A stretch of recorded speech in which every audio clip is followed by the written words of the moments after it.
Hello friends, welcome to the current affairs analysis for 6th of February 2020.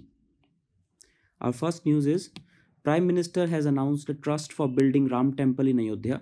So as per the Supreme Court judgment last year, the Constitution Bench of Supreme Court delivered a judgment on 9th of November 2019 in which it declared that a Ram Temple shall be built at the disputed site and an alternate site of 5 acres shall be provided to the Muslim side for building a mosque.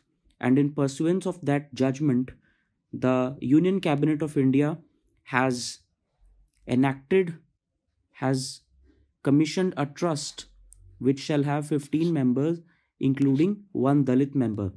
And the trust will be headed by K. Parasaran, and he was the advocate of the government from the Hindu side in the Supreme Court of India in that case. And he has been a former Attorney General of India and he is a senior Supreme Court lawyer.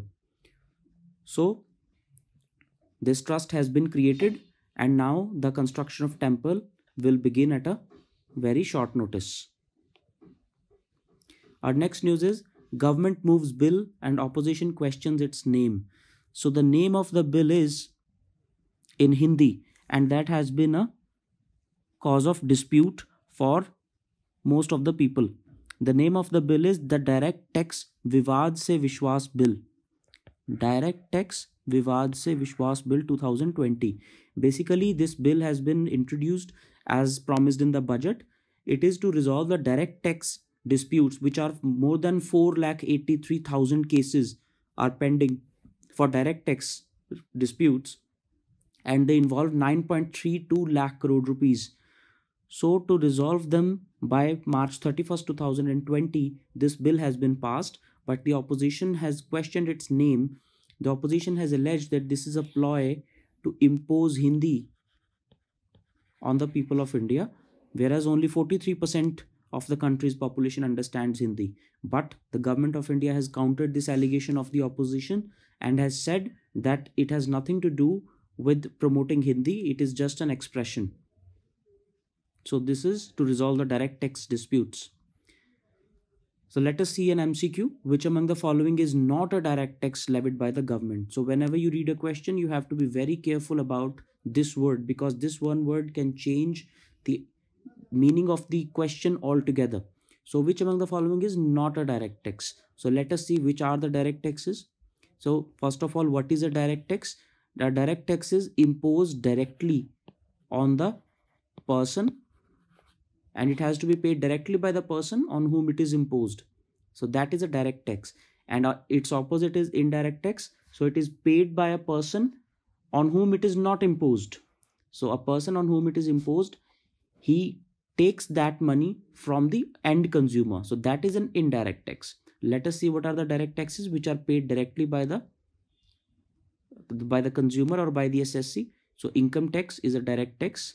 Corporate tax is paid by the corporates. It is also a direct tax. Property tax is also paid by the owner of the property. So this is also a direct tax.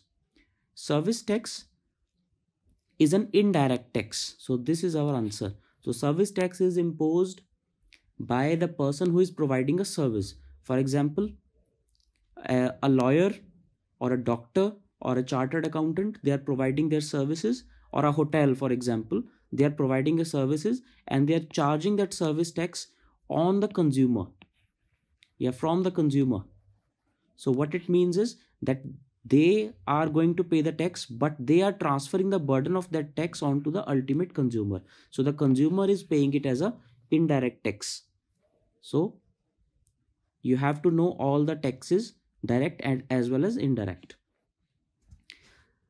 Our next news is Madhya Pradesh Cabinet has passed a resolution against the Citizenship Amendment Act. So it has become the 5th state after Kerala, Punjab, Rajasthan and West Bengal to pass a resolution against Citizenship Amendment Act. But as we know, it has no legal implication whatsoever. But there is a special mention, that of Kerala. So Kerala's resolution, apart from passing a resolution in the Kerala Assembly, the Kerala government has also appealed to the Supreme Court under Article 131 of the Constitution. So Article 131 talks about the original jurisdiction of Supreme Court. The Supreme Court of India exercises various types of jurisdictions like original jurisdiction, appellate jurisdiction, advisory jurisdiction, review jurisdiction, etc. So under Article 131, the original jurisdiction of Supreme Court extends to any dispute between one or more states, between states and union, and between states on one side and union and some other states on the other side. So all these cases are under the original jurisdiction of Supreme Court. So under Article 131 of the Constitution, the Kerala has filed a petition against the union government for implementing Citizenship Amendment Act on the grounds that it violates Article 14 of the Constitution, which is right to equality, Article 21 of the Constitution, which is right to life and personal liberty, and Article 25 of the Constitution, which is right to religion. So the Kerala government has alleged that the Citizenship Amendment Act violates all these fundamental rights and goes against the basic structure of the Constitution of India. So what is the basic structure of the Constitution of India? It is that part of the Constitution which even the Parliament cannot amend, and it was laid down in the iconic Keswanand Bharati case in 1973. So in this case, a 13-judge bench of the Supreme Court held that there are certain parts of Constitution of India which are basic structure and they cannot be amended by the Parliament. But at that time, no exhaustive list was given what those parts will be. So in subsequent judgments of the Supreme Court, various provisions of Constitution have been declared to be the basic structure of the Constitution. For example, secularism was declared as a basic structure, democracy was declared as a basic structure, fundamental rights were declared as a basic structure.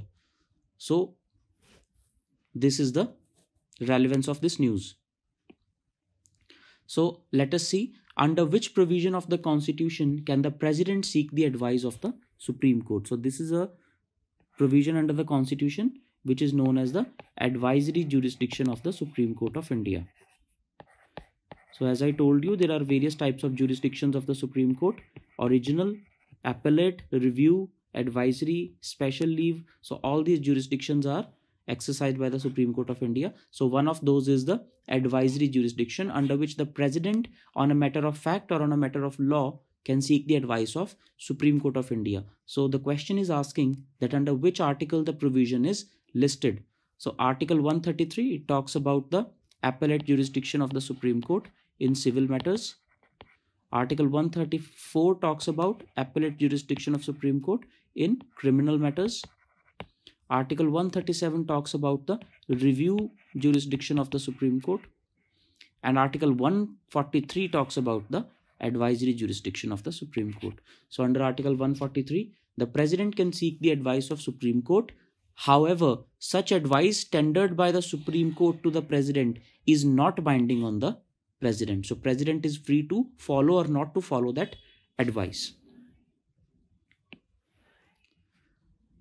Then there is a report by the Ministry of Human Resource Development which talks about the dropout rates of students in primary and secondary schools. So a dismal picture is presented by this survey, according to which Assam has the highest dropout rate in both primary as well as secondary schools. So there are certain other states which have not fared well. Those states are Arunachal Pradesh, Mizoram, UP, Tamil Nadu, Bihar, Odisha, Tripura and Karnataka. So these are the states other than Assam which have the highest dropout rates at primary level and at secondary level. So now we know that most of the states we are talking about are already showing poor indicators in many other areas also. For example, Uttar Pradesh is here, Bihar and Odisha are also there. So these states have shown poor health as well as education indicators. What are the reasons which have been mentioned in the survey due to which the dropout rates of students is so high? The first reason is poverty. So poverty and economic reasons is the most prominent reason for school dropouts. Second is poor health of children. Third is a child is too young to join the school.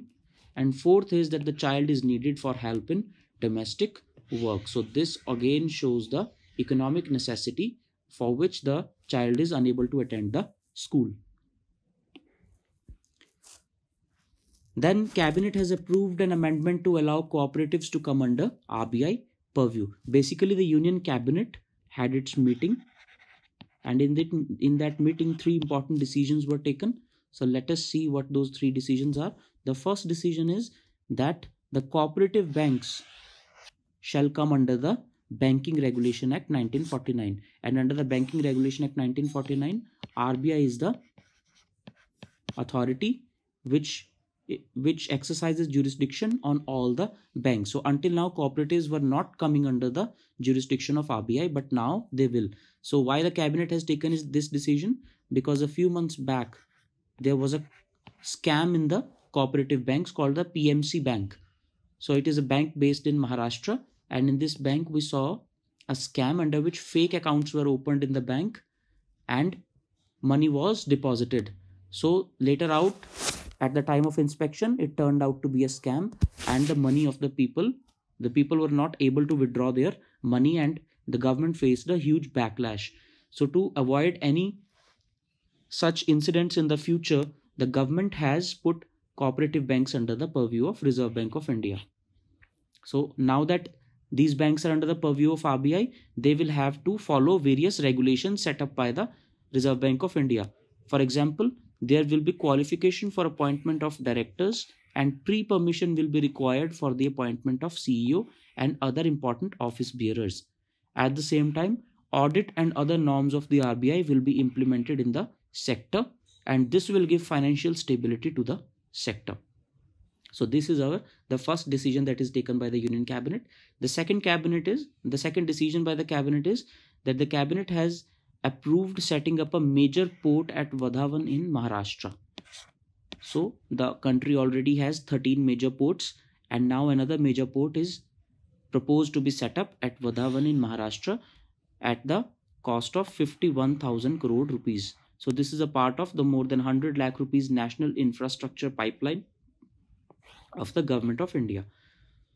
A third news is that a triple IT, that is the Indian Institute of Information Technology Laws Amendment Bill 2020, under which 5 triple ITs in Surat, Bhopal, Bhagalpur, Agartala and Raichur will be granted statutory status, and they will be operated by public-private partnership mode.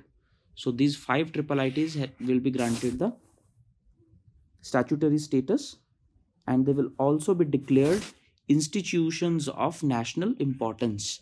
So they will join the 15 triple ITs which have already enjoying this status. So these 3 are important decisions from the point of view of finance, from the point of view of infrastructure, and from the point of view of education. Thank you everyone. This has been the news analysis for 6th of February 2020.